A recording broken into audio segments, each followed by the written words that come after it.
Hey fellas, this is a pretty exciting video for me. Hopefully some of you guys will be interested in seeing this thing, but I think I mentioned it a couple videos ago, but the car I was bidding on, was really excited about, was called an MRP shotgun. I think an MRP 410 shotgun or whatever. Did not get that thing.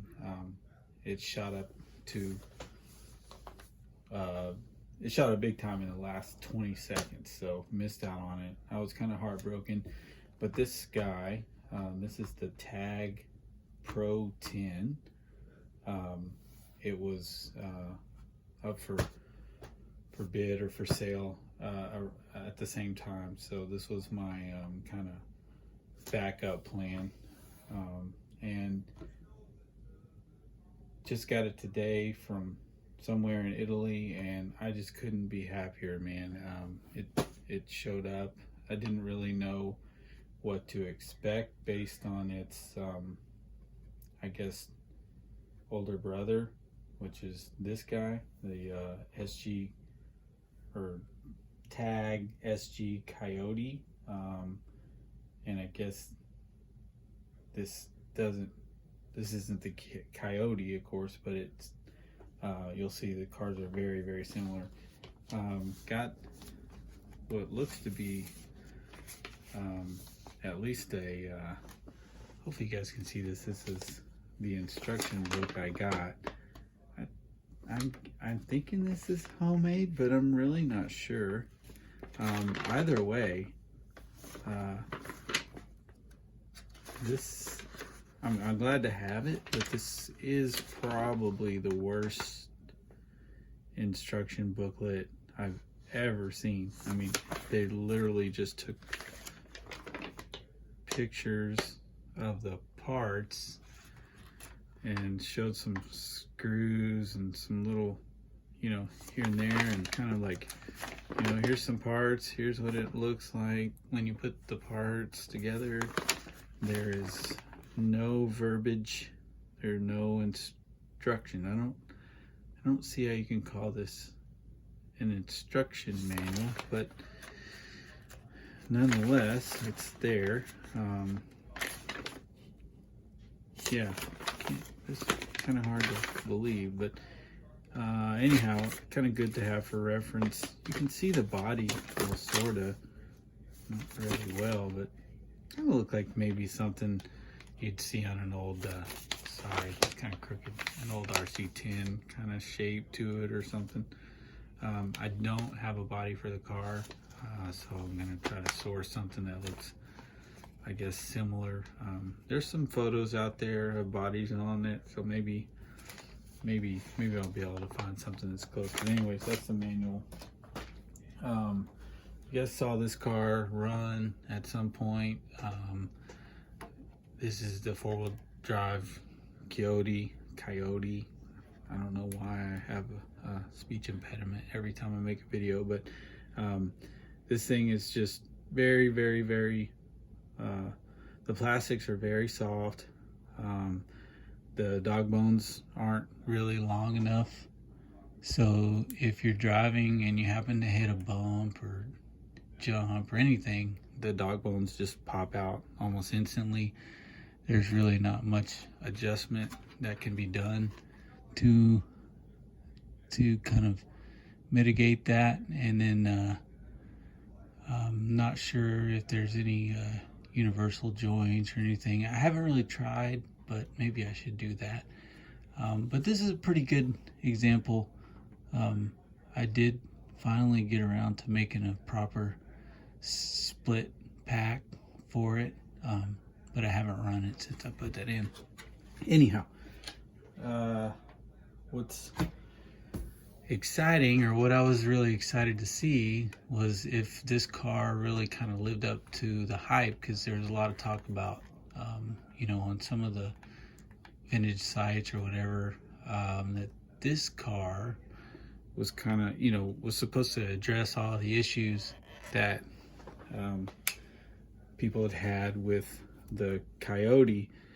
And from what I can see, a lot of those things have been addressed. Some of the weaknesses with the car, some haven't. But right off the bat, when I received the car, the upper, I guess, ball end for the rear suspension had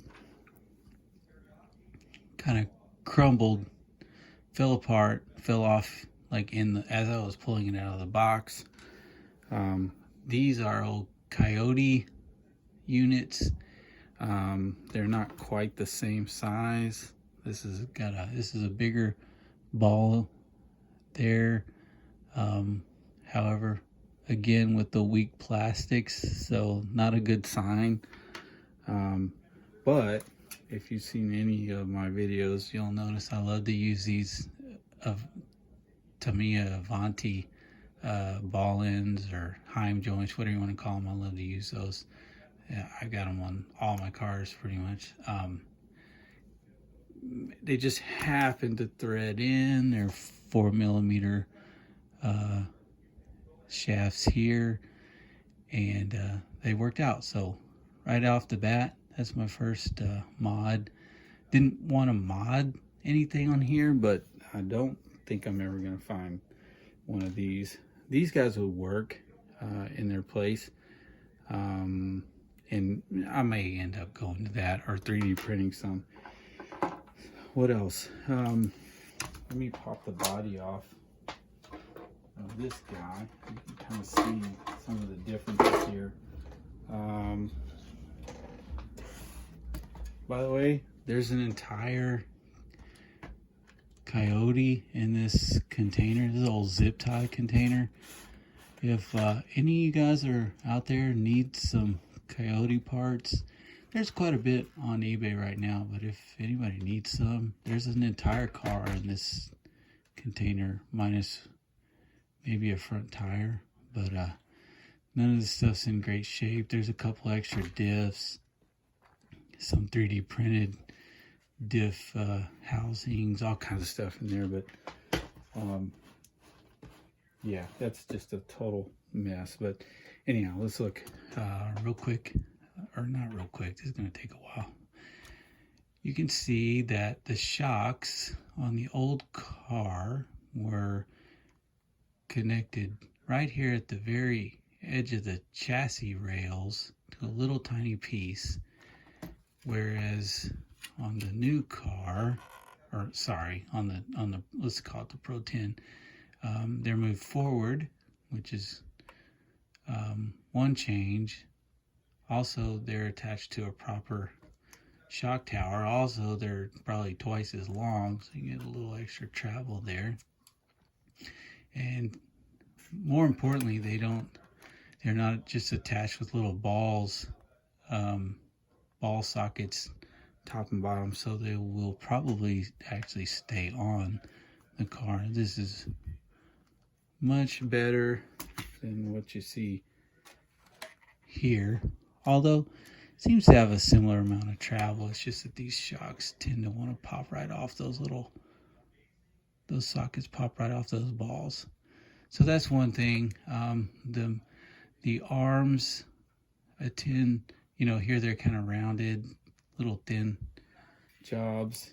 You got kind of a thicker, more squared off, reinforced design here. They do give you only one position, I guess, to mount the shock, so no changes there.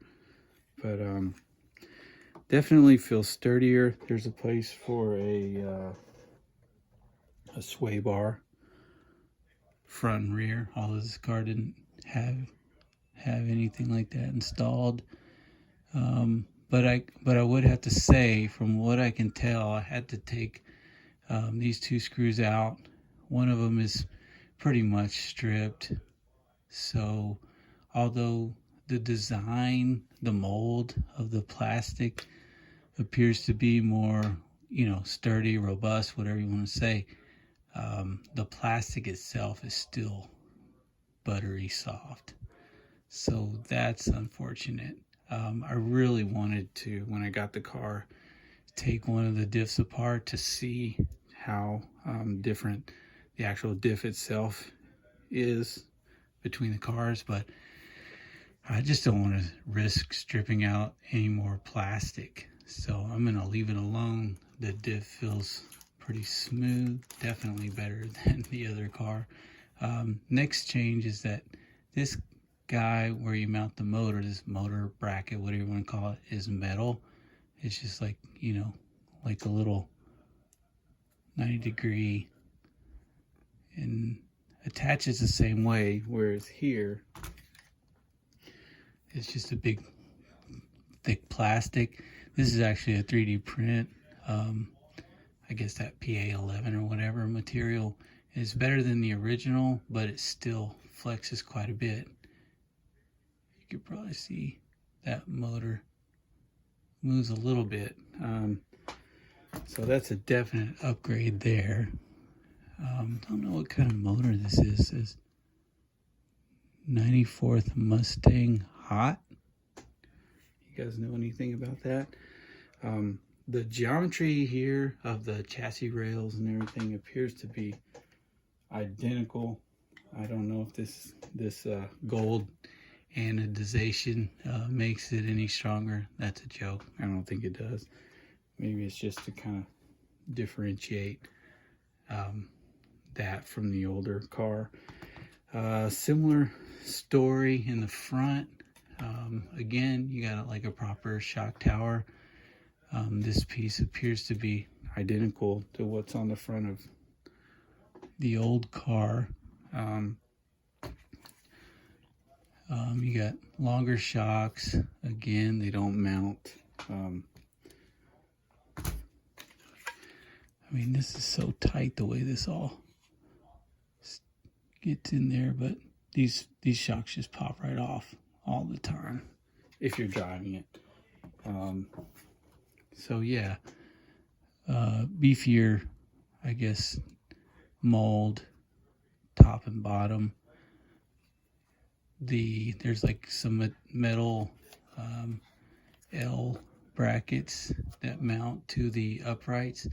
The uprights are quite different. I might pop a wheel off.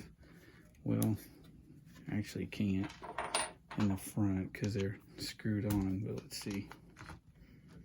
Oops. Let's just take a second here. For you guys to see that. Now these are you got those kind of like which cars use that? Some of the Tamiya, like the Hot Shot and stuff, they use that kind of hub for these style wheels. But this whole upright, or whatever you want to call it, knuckle, whatever, is very different from this old design. Sorry, gotta find you guys.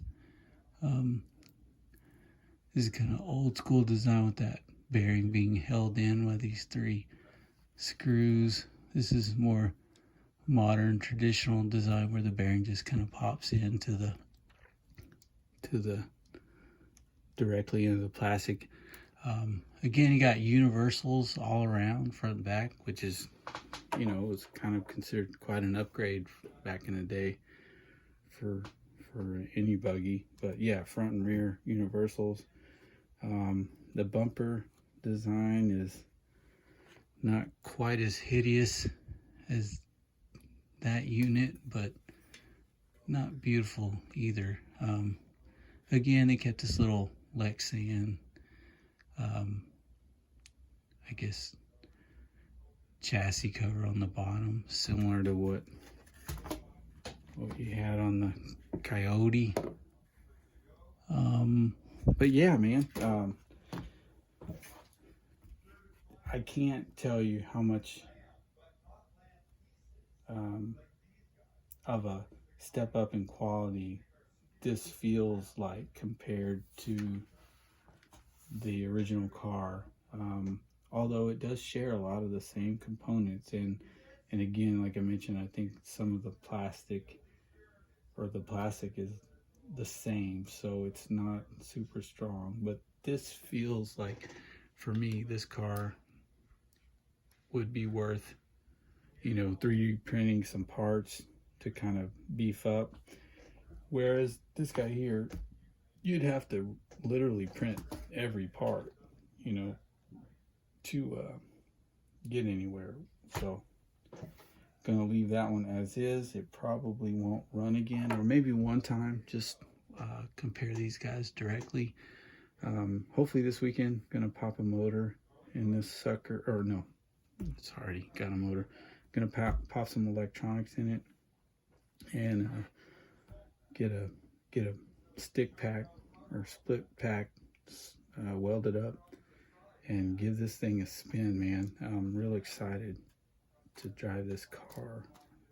It's not super smooth, but yeah, man, this thing has exceeded my expectations so far. I just want to drive it and see. Sorry, the camera's kind of wonky, but very cool. I don't know how rare these are. I don't, if you see one and you're wondering, if you saw one out in the wild or whatever, this, I'd say, hey, if it's cheap, pick it up. Don't plan on driving it much. If you see this guy right here, this one, you might be able to get away with driving a couple times. Yeah. Apparently this one was actually somewhat competitive back in the day, and apparently, this is like several iterations from this guy, as far as like team drivers giving the tag company some feedback on what all they needed to change. And yeah, that's about all I know about it. I don't know if these are, I thought these are kind of like the kind of tires you'd see on a Hot Shot, Tamiya Hot Shot, but it's super gripper. I don't know if I don't think these are the tires that came with this car, but they look the part as far as I'm concerned. Anyhow, yeah, this is taking way too long. It's a little longer than I hoped it would be, but very excited about this car.